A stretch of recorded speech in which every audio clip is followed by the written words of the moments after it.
Nous arrivons à la station du solstice d'été. C'est le premier jour de l'été, le jour le plus long de l'année. C'est le moment où la moitié nord de la Terre se penche le plus vers le Soleil.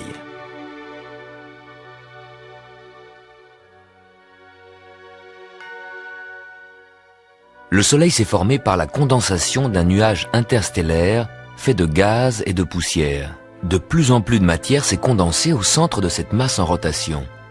La sphère centrale s'agrandit, sa force d'attraction augmente et attire encore plus de matière jusqu'à ce que toute la matière de cette région de la galaxie se trouve agglutinée, collée en cette sphère.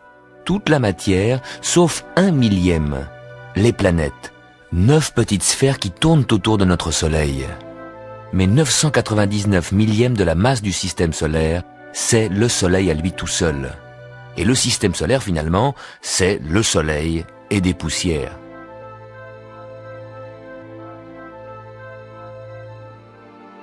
Les planètes, y compris la Terre, ne rayonnent pas. Elles ne font que refléter la lumière du Soleil.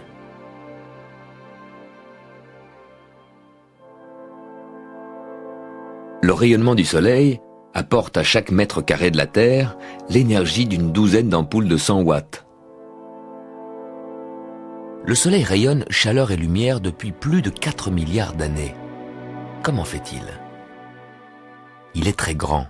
Son diamètre, 100 fois la Terre. Son volume, 1 million de fois la Terre. Sa masse, 300 000 fois la Terre. À cause de cette masse énorme, les pressions au centre font monter la température à 14 millions de degrés et provoquent des réactions nucléaires permanentes. Le Soleil est une sorte de réacteur nucléaire. Son combustible est l'hydrogène, l'atome le plus simple de l'univers. Il n'a qu'un seul électron.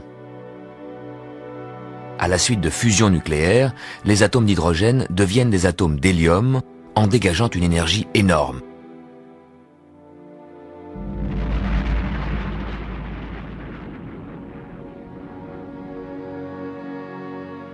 Cette énergie se propage vers la surface du Soleil et rayonne dans l'espace.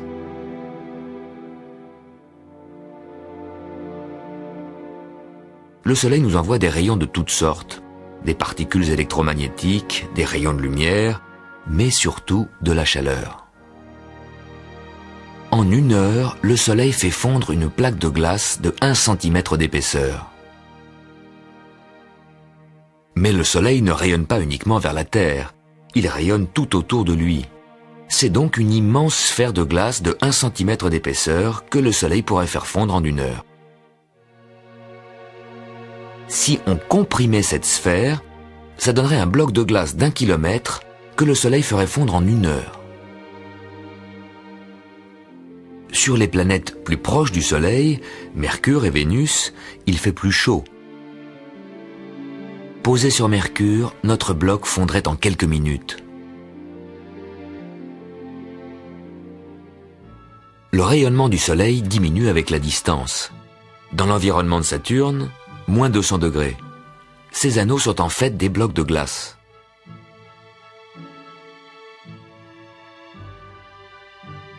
Sur Jupiter, moins 160 degrés. Sur Mars, moins 60 degrés. La Terre a la bonne distance, bien tempérée à 17 degrés pour l'évolution d'êtres vivants adaptés à cette température. Vous en faites partie. Le jour du solstice, c'est le premier jour de l'été. C'est le jour où le Soleil est le plus haut dans le ciel.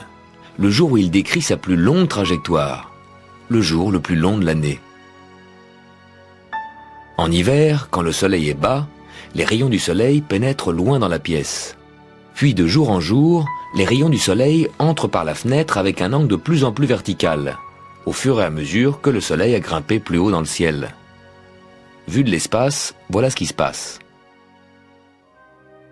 Comme la Terre est penchée à 23 degrés vers le Soleil, au pôle Nord et jusqu'à 23 degrés du pôle, le Soleil ne se couche pas.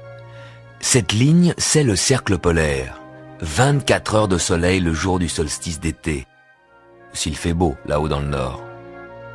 Par contre, au tropique, à 23 degrés de l'équateur, Tout autour de la Terre, le long de ce 23e parallèle, le Soleil, à midi, se trouve à la verticale. Le 23e parallèle, c'est la ligne imaginaire qui passe en Floride, aux îles Hawaï, à Hong Kong ou à Swan. Ce 23e parallèle, c'est le tropique du Cancer, parce que le Soleil, dans cette position du solstice d'été, nous apparaît devant la constellation du Cancer. Le 23e parallèle est l'endroit où le Soleil, le jour du solstice, tape à la verticale. Et à Assouan, en Égypte, dans l'Antiquité, on avait remarqué qu'au jour du solstice, le Soleil éclairait le fond d'un puits. Le Soleil se trouvait donc à la verticale d'Assouan. Le mathématicien Ératosthène vivait à Alexandrie, 800 km au nord d'Assouan. Le jour du solstice, il mesura l'ombre d'une colonne. Le Soleil se trouvait à un peu plus de 7 degrés de la verticale. Ératosthène en déduisit la taille de la Terre. Voici son calcul. La Terre est ronde, 360 degrés. 7 degrés, c'est environ un 50e du cercle.